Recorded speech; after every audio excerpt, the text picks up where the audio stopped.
Welcome to the Talk Murder to Me podcast. My name is John. I'm sitting here with Jen and Nicole. We record live stream every Saturday at 1 p.m. Eastern Standard Time. We're getting back to that routine next week. It's been a little crazy with the holiday and everything else. You can follow us on any podcasting app, Talk Murder to Me. We release episodes Mondays and Wednesdays and sometimes Fridays now. If you like this podcast, check out our sister one, Among the Dirt and Trees. Brienne's doing a fantastic job. I think she had like 170 episodes or something like that now. Damn. So she's doing really good. And this episode is going to be a two-parter. But if you want to stick to the next part and continue with us today, just go to patreon.com/talkmurder and become a Supremo. That's our top tier. We'll be doing that one right after this one. And if funds are a little tight, don't worry about it. That episode will be out publicly available on any podcasting app on Wednesday of next week. And we do have 2 new tacos to welcome this week. Thank you, guys. We've got Delilah. That's my girl, Delilah. Delilah and Ronnie. What's up, Nice. guys? Thanks for joining. Delilah and Ronnie.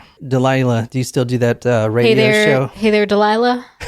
No. It's that radio show. Yeah, host. I know. Oh, okay. It's also the song. Yes, Hey there, Delilah. when yeah. she started working with us at the school, I like had to really. Oh, this is your friend? Yeah. Oh, okay. Yeah. She. How do you know it's her for sure? I don't. I guess. Let me see the email. Delilah, we're so delighted to have you. I don't know. See, it might not be the same Wait, let me see Delilah. the picture. Delilah and Ronnie, Jen's friend Delilah. Yes, that is. And my good Ronnie friend. is Rawni. Ronnie. What's up?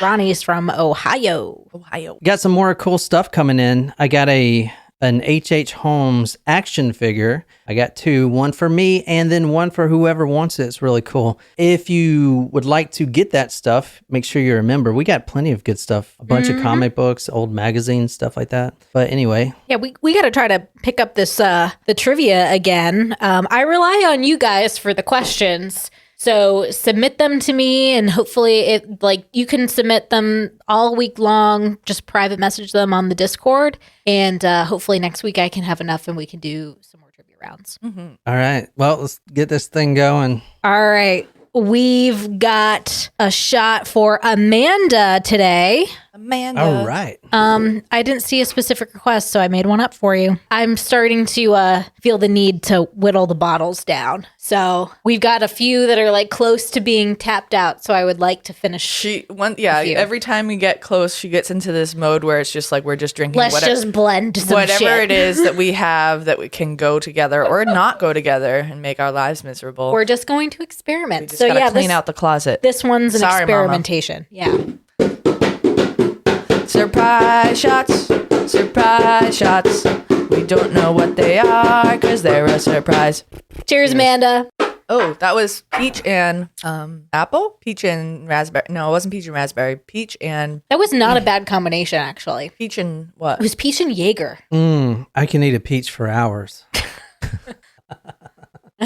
All right, what up, everyone? This is a crazy story. Get ready to have some extreme anxiety. This is a request from Martin. It is something else. And this will be a 2-parter, like I said. I'll put all these photos on talkmurder.com. I'm getting better at that. I've got the website better now. It works. Tonight, we're going to 129 East Market Street, Indianapolis, 8:15 in the morning, February 8th, 1977. This was 9 or 11 years before I was born, depending on how math works in that situation. I'm not really sure. Wait, I was born in 1986. So Yes. it's either 9 years or 11 years. I can't. we said 77? Yeah. Okay, that's 9. It took you a while. No.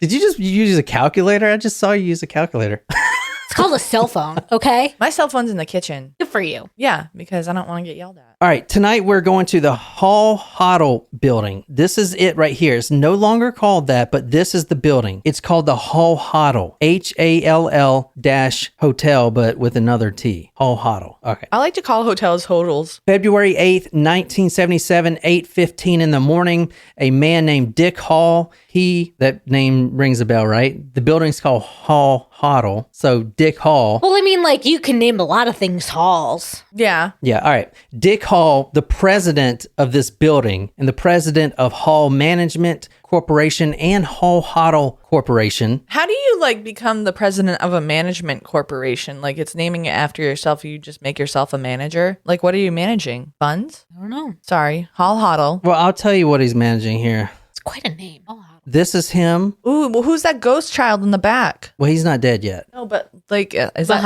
behind his wife. And then there's another ghost child behind him. This is Dick Hall right here. This is his wife, Ivy, I believe, Ibby. Let me describe him for you. He is a business type. He's wearing a suit, a tie. He looks maybe 45-ish, balding at the top. He has a very conservative look to him, and he seems like he means business, but he also seems kind of approachable. Like he seems like he would, drink a beer with you or whatever. So that is the president of this company and the building, basically the building owner. I'm going to get to everything, the logistics here in a second. Mm-hmm. But he arrives at 8:15 a.m., which was 15 minutes late for an appointment that he had. This was his first appointment. He arrives late. He didn't mean to, but still kept this man in the lobby waiting. The person waiting for him in the lobby was a man named Tony Kiritsis. I'm going to show you him. You're going to see a lot of him later, so we're not going to look at him now. Tony Kiritsis, he is a client, and Dick Hall has not seen Kiritsis in the last 6 months, leaning closer to a year. So since last February, he hasn't seen him. All right. Well, that's weird. Now, the staffers in the building would later tell police that this man, Tony Kiritsis, seemed really agitated. He has a sling on, so it's like he broke his arm maybe on his left arm, and he just seemed very, not nervous, but just real pissed off. Like something just really just grinded his gears, You know what really grinds my gears? Everything. Yeah. The last time Dick Hall has seen Tony was when him and his father were in a meeting, and things didn't go too well. Basically, Dick Hall's father put Tony in a headlock with his bicep. Basically, Tony's a very short guy. So Tony was put in a headlock and thrown out. It was very violent, and now he's here 6 months later, and he seems really edgy, really agitated, but for some reason, he had made an appointment. So, Dick Hall's going to see him. When Dick asked him, what happened to your arm? He simply said that he pulled it while he was pulling out stumps on a property, which makes sense. In his hand, he had a poster board roll up, which I used to do a little bit of real estate, but it's like blueprints for a lot. So it's basically rolled up. It's, this big or whatever. So he has that in his hand. And so obviously he's here for some interest on a property or something. Anyway, they go into a conference room, and then Tony says, quote, "Dick, open up those plans and put them on the conference table, would you?" Now, when Dick turned around, he opened up the plans as seen by everyone in the office. They know the plans were out. And when Dick turned around, he had a gun pointed right to his face. Oh, damn. Yeah. Tony don't play. No. Did he have the gun hidden in the plans? Not this gun. He had another gun hidden in the plans. This is the pistol he had hidden in his sling. Oh. So that's clever. So he probably wasn't hurt at all. He wasn't what? Hurt. No, he wasn't hurt at all. No, that was just a ruse. It's like a KFC bucket type of ruse. At this point, it's completely silent, and no one really else in the office knows what's going on. It's still the beginning of the day. Meetings are about to happen, stuff like that. No one really understands what is going on. But then he says, quote, "This is serious, Dick. You've done me wrong, and I'm going to let the world know what you've done to me." Now, before I get to the 911 call, because Tony, he has a hostage now. We don't know if he's going to kill him in the conference room right there, but he said, "I want to show the world what you've done. You've wronged me." And it was the sense like a friend, like you hurt me, you wronged me. You done me dirty. Done something to me. You've done me wrong, Dick, and now I'm going to let the world know what you've done to me. I'm going to show you a photo right now. We've done a couple of these before, and I love these. I think they're amazing. But this is a Pulitzer Prize winner. And all these Pulitzer Prize winners, it's like seeing a masterpiece from an artist, right? Like The Scream, for instance. That Munch, your favorite. That very Edvard Munch or whatever, that very famous.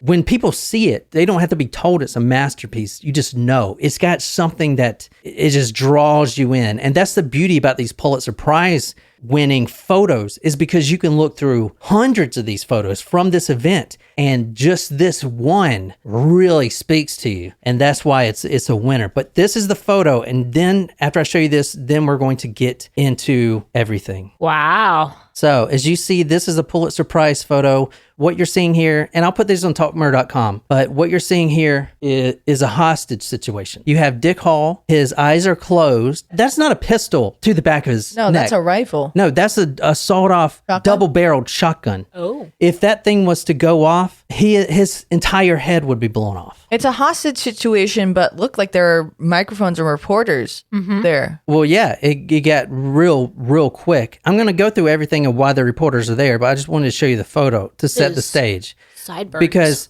I'm going to tell you, hours and hours go by with this man held hostage. And this photo, the reason it's a Pulitzer Prize is because you can see the anger on Tony Kiritsis' face. He's the one holding the shotgun. You see the look on Dick Hall's face, which is what? Eyes closed, like he's trying to just dream. Like if I'm just sleep dream, then I won't feel the blast type of thing. Or he's is trying to keep himself calm, maybe. Yeah, I mean, for me, that looks more like he has a gun pointed to him, so he's trying to keep calm, but maybe, and Tony is pointing his finger, so he's probably yelling at Dick Hall, so maybe that's like more of like trying not to act in anger. That's what I get He's out of like it. yelling at him at the same time. Yeah. Like, you do this and I'll shoot. We'll talk about the reason why this is such a stressful event, because it's not just him pulling the trigger. There's other things that could happen. Let me show you one more photo. This is the colored version of the photo. This was obviously post-edited and colored, but this is kind of a cool little... So that's Tony Kiritsis. You see a lot of people by him. Yeah. You see a ton of people behind him. They're police officers. They're reporters. Why can't they just grab him away? I mean, look at that guy with his glasses on and his hands are crossed. No one is helping this man. Why are they going to let him just get his head blown off? There's so many people in that photo. Not one of those people have helped him. Why not? They're afraid. Dick, you've done me wrong, and I'm going to wire this shotgun to your neck. I got my finger on the trigger, and it's wired to a dead man. This is what he would tell the media when they're asking. This is the sawed-off shotgun. This is a dead man's trigger, or dead man's line, and I'm going to explain what it is. If you see here, and go to talkmurder.com to see this photo, there's a loop. You see this loop? Yeah. So you see a wire. There's some kind of metal wire here. There's a loop which fits around Dick Hall's neck, basically choking him, but just enough where he can't get it off, move it off, or whatever. Because even if he tries to move his neck or anything, it pulls the trigger, correct? The wire is tucked under his collar, so it doesn't completely choke him to death. Then that loop goes down and it is tied around the trigger of a shotgun, which is loaded. This is a double barrel 1-2 shotgun that has been sawed off. So this shotgun is a lot longer. However, he took a hacksaw to it and sawed it off. If it's too long, it wouldn't fit right behind his neck. Basically, Dick Hall, with this wire around his neck, is tied directly to the trigger of the shotgun. But that's not what makes it a dead man's trigger. The thing that makes it a dead man's trigger is that the trigger is also tied, this is the tie, around Tony Kiritsis' finger. Now he is tied to the trigger of the shotgun as well as Dick Hall. So if Tony moves and kills both of them? Like, let's say if a cop pulls him away, pulls Tony away or tackles him, boom, loud boom. This is a shotgun, sawed-off shotgun, so the pellets are going to spread out. But guess what? Your head is right there. It will blow your head off. That's not just a saying. Your head will be blown completely off. And it will probably hurt or maybe even kill all those people around too, because all the pellets. And it may even kill him. All right. Very dangerous. Him being Tony? Yeah, Tony. There's a lot of ways that this could go wrong really quick. Number one, the police could interfere. They could tackle him. Boom, dead. They could try to pull Dick Hall away. Boom, dead. There's no safety or anything. It is an 8-pound trigger and is basically like this. And I'm holding my finger up. Doop, that's it. You're dead. Oh. You're freaking dead. Your head is freaking gone. All right. Do you guys understand the dire situation here? Mm-hmm. If Dick Hall tries to run, boom, he's dead. if they trip on their footing or over a branch or a rock, if they trip, Dick Hall is dead. Tense. Yeah. Not only that, but the wire attached around Tony's finger. Tony is 45 years old and I'm 36. My hand spasms sometimes. If the hand starts to spasm and the finger moves not even an inch, this man's life is riding on Tony's hand. Isn't that nuts? Yes. This is a very, very tense situation. That is why he cannot do anything. That is why no one can do anything. Because you see the wire here. Yep. He's dead. There's no way. There is no way he's going to make it out of this. I mean, you can't even have with that around your neck. Like, you can't even try to I know. try to breathe deeply to keep yourself calm in that sort of situation. Not only that, but you see handcuffs too. So he's also handcuffed. Tony Kiritsis gets there and he'll tell media, you know, this is it for me. This is my road. This is something to that effect. He'll say, I know I'm going to die. He told Dick Hall in public with everyone there, he's like, dude, you're going to die a very fast, painful death. But me, I'm going to die real slow when I get pumped full of bullets from every cop on the street. Okay. So that's what we're dealing with. Brandon says, nah, an 8-pound trigger is pretty heavy. He's safe. Just kidding. Now they're still in the office. It's 8:15. Well, 8:20, 8:25. Brandon says he knows the picture, but just not the story. Well, don't look it up. 8:25, they're in the conference room. Tony Kiritsis picks up the phone and he calls the police. He calls 911. Why would he do that? Because he wants the media and people there to see, because it makes the stakes higher. I'll put this 911 call on talkmer.com. Is this the police? Yes, it is. Sir, this is a dire emergency. A real serious thing. I've just taken a prisoner. It's not a crank call. Is Lieutenant Joe Collins there? Hold on, I need to say something really quick, because when he said when they're like, hello, and he's like, just a minute, please, it sounds like he's pulling up to McDonald's. Like, I don't know what I want yet. Give me a second. Notice how he's name dropping a lieutenant. Mm-hmm. Yeah. A lot of the cops are good friends with this man, as they'll figure out. Oh. He's pretty well known. Not really good friends, but they know him, you know? Mm-hmm. So here we go. Sir, he's on late shift. What problem you got? Where is he? He's working late shift, sir. He's on. Is Billy Cotton there? No. Well, then you give me the highest rank officer you got. Dick, stand up slowly. Move that chair over about 3 feet. Dick, stand up slowly. Move that chair over about 3 feet. It's almost like he wants the person to hear that. Like, this is kind of a bizarre phone call. All right. Like, why would he make a phone call? Well, think about it. Why? He wants people to know. Like, no. Well, yes, he does want media attention, but why is he really trying to tell this officer what is going on? Because this man has a shotgun wired to his neck, and any interfering officer, he wants to tell this cop, listen to me. You need to tell all the squads, and you tell them not to come near me or this guy's getting killed. Like, that's why he's explaining this, right? Okay, we don't have any in here, sir. What's your problem? I can say, goddammit. I've got a 12-gauge shotgun wrapped around a man's neck. I've got a dead man lying on the trigger. Where are you at, sir? I'll send you some help. Don't listen, please. I don't really disrespect police officers. I'm a man that these people try to bankrupt. They have fucked me around for 4 years. Where are you at, sir? I don't really care what the problem is addressed here. What is it? Now, the thing about it, officer, is I want this done my way. I'm not a bad fellow myself. Well, I know you are. I just want to find out where you are. I'm a mean motherfucker, and I'm mad. Now, I want you to send 2 police officers to this address, and I'll tell you what you can tell them. I've got a 12-gauge sawed-off automatic shotgun. I've got a dead man lying on the trigger. There's 3 shells in the fucking gun. There's 1 in the chamber, and a man with a gun on his neck, wrapped around with a cable, is holding the fucking safety in his hand. And if anybody yanks on me, yanks that gun, makes a false fucking move, we'll die right here. wow. This is intense. It almost sounds like...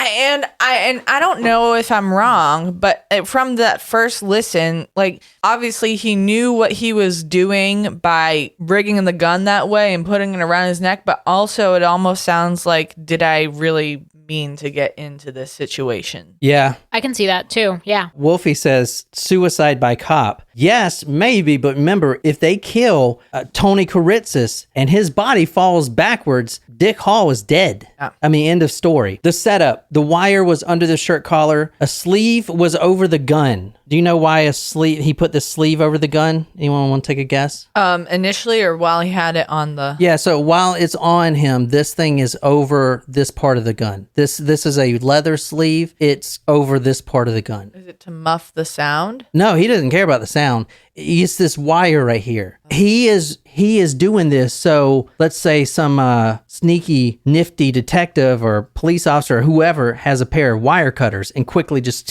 snaps that wire off. Now they can't because this is... Got it. The wire is under the sleeve. Gotcha. So, okay. now, it's hard to get all the police officers to understand the situation. Think about the police officers, how jumpy they are anyway. Even the rookies, right? Especially the rookies. Yeah. So it's a very dire situation. Let's just say that. If you faint, stumble, try to run, or if somebody bothers me and I fall, this will blow your head off. Now he's screaming this and people are hearing it. All right, we're going to break this down into movements. Movement number 1, they're in the office. 30 minutes go by, they go to the elevator. However, the elevator doesn't work because the police have already cut the power. All right, we'll take the stairs. Now, this is the first time that this is going to come into play. They go walk down the stairs, and blocking the bottom stair is a police officer. It's a female, and she has her gun pointed. She's blocking the stairs. So now shit's getting real. They're walking down the stairs. Tony is pushing Dick Hall, and you got to remember, if one misstep happens, he's dead. Right. If he trips on a step or it was slippery or whatever, he's dead. This female police officer is blocking the path, so they get closer to her. They keep going down the stairs, and she's just right there. She's not moving. Another step, real slowly. Another step. They get right to this female police officer. She's got her gun drawn and she's shaking. She doesn't know what to do. You know, is she gonna just screw this whole thing up? They get right up to her and her right leg goes behind her and she just steps out the way. So this is a first that's going to happen a lot. A police officer is there and is powerless. Is completely powerless. They can't do anything but step out of the way. Yeah, because she's trying to preserve both lives. So not only does Tony have this guy so paralyzed in fear, but he's bending the actions of the entire police force. They get out of his way. So it's he's not just holding Hall hostage, he's holding the entire Indianapolis Police Department hostage as well. Yeah. Also, what's going to come into play is the media aspect. All right. This is 1977. This isn't TikTok 2022. What I'm trying to say is, are they really going to put live TV of a man's head getting blown off on live television? Like Bud Dwyer part 2? Yeah, well, Bud Dwyer, they didn't know that was going to happen. True. Well, they don't know if this is going to happen. Yeah, but they have at least Yeah, but here's the thing. Back in those days when, journalists had, what was it called? Morals. So they didn't want to put that on there. You'll hear when they put Tony on his audio on, they're wondering what to do with the F word. He cusses like a sailor. Yeah. Another new thing about this case is the media aspect. It's a dilemma. Should we be covering this? And also, should we give this madman this national spotlight? And if he gets what he wants, is he still going to blow the head off anyway? Like, what do we do? Like, what's the... And it's almost like by him calling the police officers in, like, did he actually want to kill Hall? Because at the point where you had him with a pistol in your hand, and he didn't know that he was about to get killed, you could have pulled the trigger right there. Why go through all this trouble? Because he's been wronged and he wants the world to know. Okay. So 30 minutes go by. Now, this is 9 a.m. in the morning, and I'm going to show you a photo. There's media outside. This is actually him walking out. The police go out first. And they make an announcement. Okay, everyone, do not touch this man. Do not go in his path. Do not try anything. Do not do anything. So they go out first, and then basically they let Tony corral down the side of the street in broad daylight with a shotgun wired to this guy's neck, right? It's the craziest thing you've ever seen. Yeah. The initial plan was Tony, he was going to get into his own car. However, when he got there, he was so filled with just rage and how he got screwed over, and he actually broke the key off in the ignition trying to take the key out. Whoa. So now he's got to get a car. He's going to take Dick Hall to his car, and his plan is to drive to another location if they can get there. But first, they got to get in the car. Now, another thing I want you to keep in mind is it's snowing outside. Not snowing, but there's snow on the ground. Oh, damn. God, what if you slept? As you see in like this photo here, you could see. Oh, that's all you need. Just one tumble. Look, in the slush. This is slush. Honestly, this now I'm really getting anxiety. Oh yeah. I mean, one little trip. I mean, shit, I slip on that shit all the time because it's not when we have such precipitation down here. Now, keep in mind, it's not he's going to trip and then Tony's going to be like, fuck it, pull the trigger. It's going to be by accident. It's automatic, man. Yeah. If he gets more than 5 inches away from or stretches that line out 5 inches, he's dead. End of story. I mean, even if it's a mistake, it doesn't matter. He's dead. On national TV. And I'm going to show you the archive footage of this here in a second. So right now you have cops everywhere. Snipers, they're getting into place. Everyone's trying to figure out what to do. This photo right here, you see they got the sniper, all the snipers here. They're trying to figure out the best location where they can, I don't know, not do anything, because if they take this guy out, then, the hostage is dead. So the media keeps here, and you'll hear this in the archive footage, but he keeps saying, watch your step, just real slow. So they go real slow.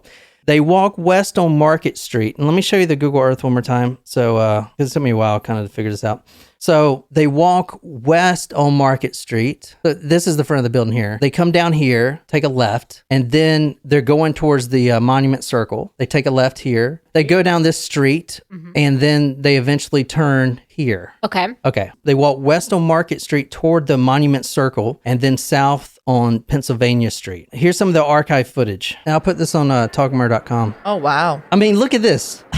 They also have to keep the same pace. Yeah. Yeah. Oh, this is like busy. Yeah. It's the 9 a.m. in the morning. People are on their way to work. On their way to work. Yeah, it's not stopping the whole town because of this. It's like everything is keep going. Everyone has to see this. Yeah, I know. Could you imagine just being a passerby?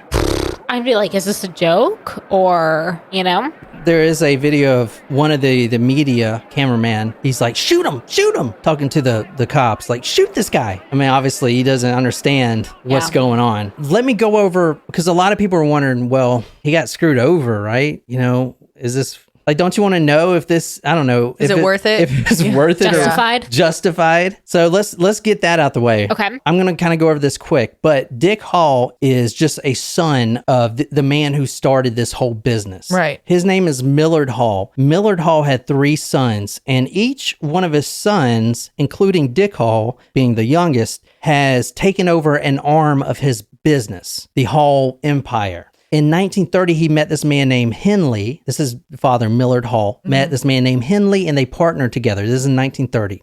The original business was real estate, residential, and insurance type things, but later grew into construction, to not only real estate, residential, but now commercial and insurance. So there's basically 3 arms here. And there's a mortgage one too, Meridian Mortgage. As you'll see, it's the mortgage that screwed him over. Okay. So, and Dick Hall isn't even in charge of that. He's just in charge of the real estate aspect. It's 2 separate entities, right? They're just different arms. In 1972, Tony applied for a loan with the father, Millard Hall, and Dick was there as well, but mostly Millard. Millard loved Tony, this guy. He thought he was, just that working man, but, kind of always never really winning, but he's got these ambitions. And Millard, the father, just really wanted to see him succeed. Right. And he was rooting for him and helping him out. He was a mentor to him. Anyway, Tony applied for a loan of $110,000. He wanted to build a 17-acre lot for this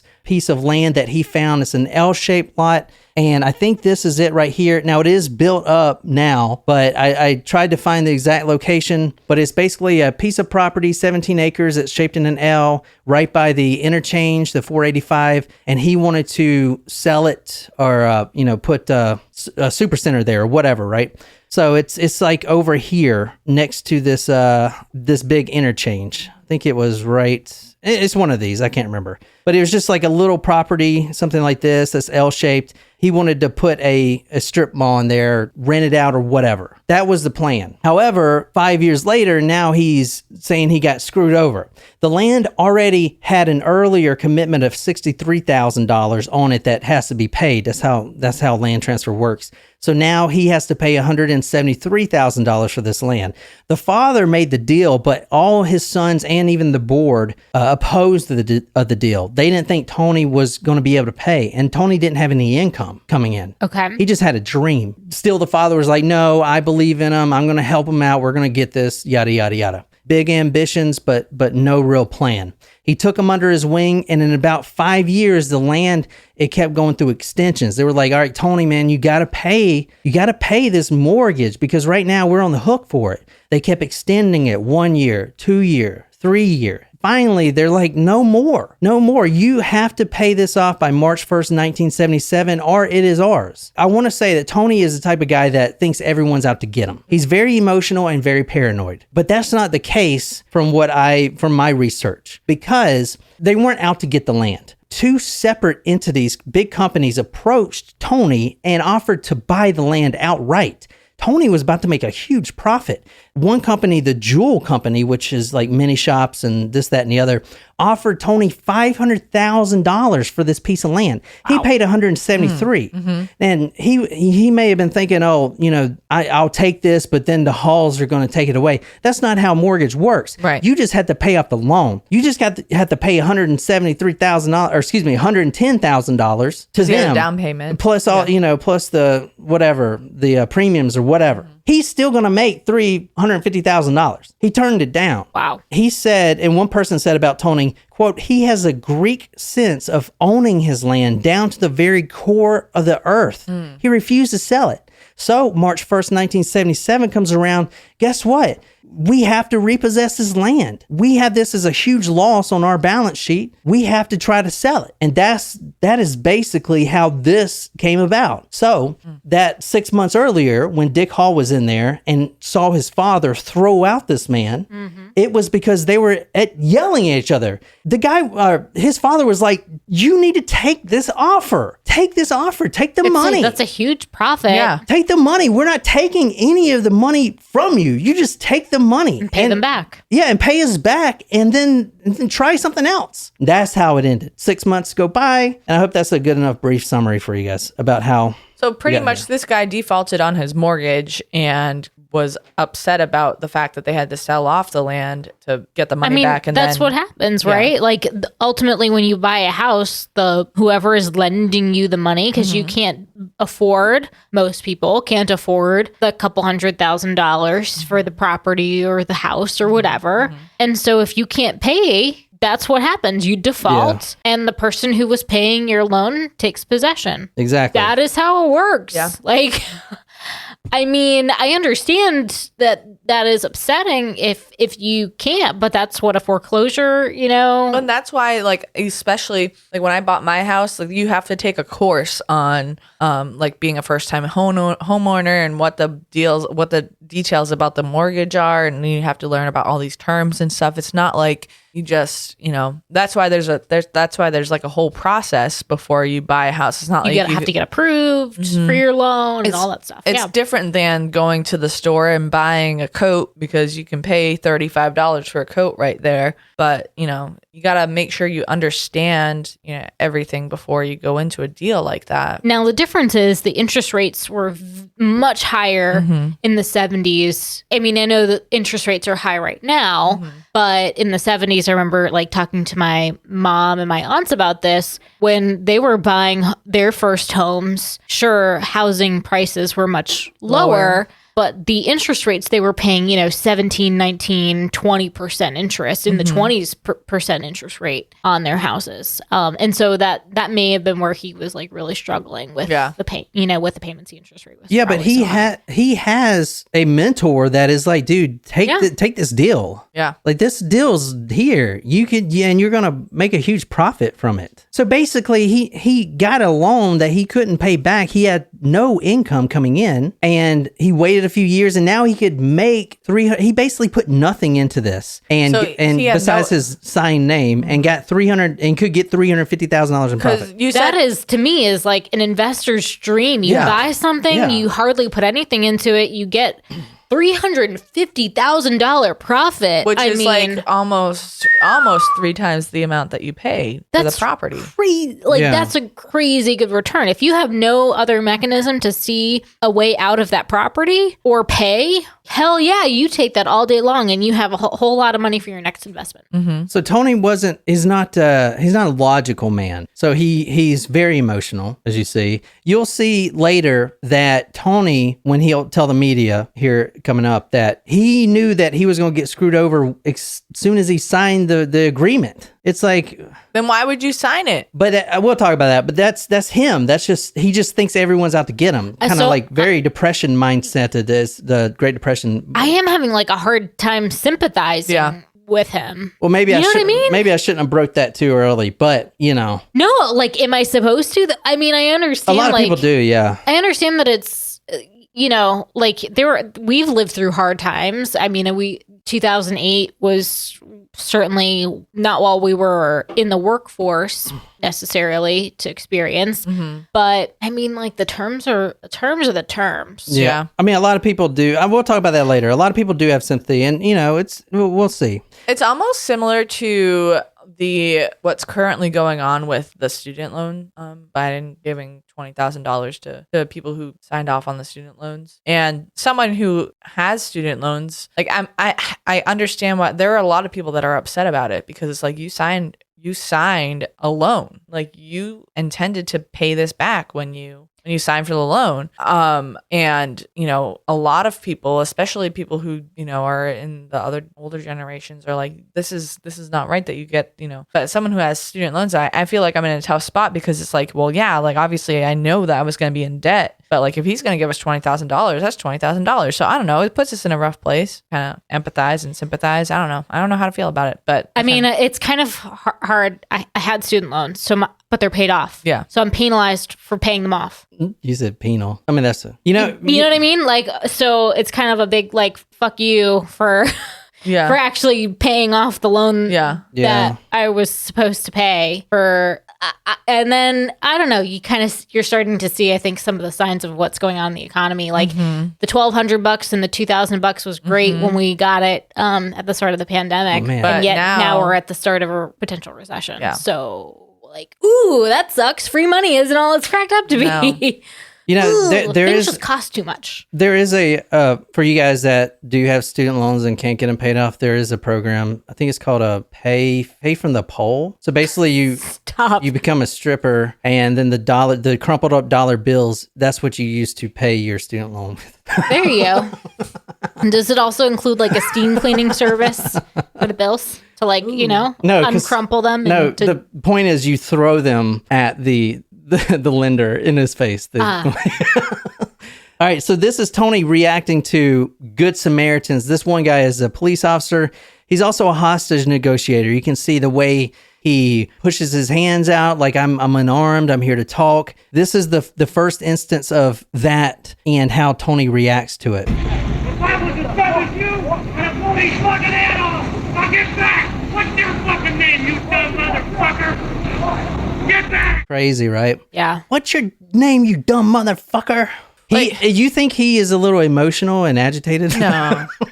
The thing that stinks, I think, is that this isn't even the main guy. This is the son of the it's not like he was the one who did it. Tony is parading them through the street. Tensions are high. They don't go to Dick Hall's car because Tony spots a police car that is idling with the door open. The keys in the ignition. Now, Tony is going to attempt to have Dick Hall drive while Tony is in the passenger seat. So think about how they got to get in. Yeah, that's what I was just going to ask. Like, how... If they can even get there.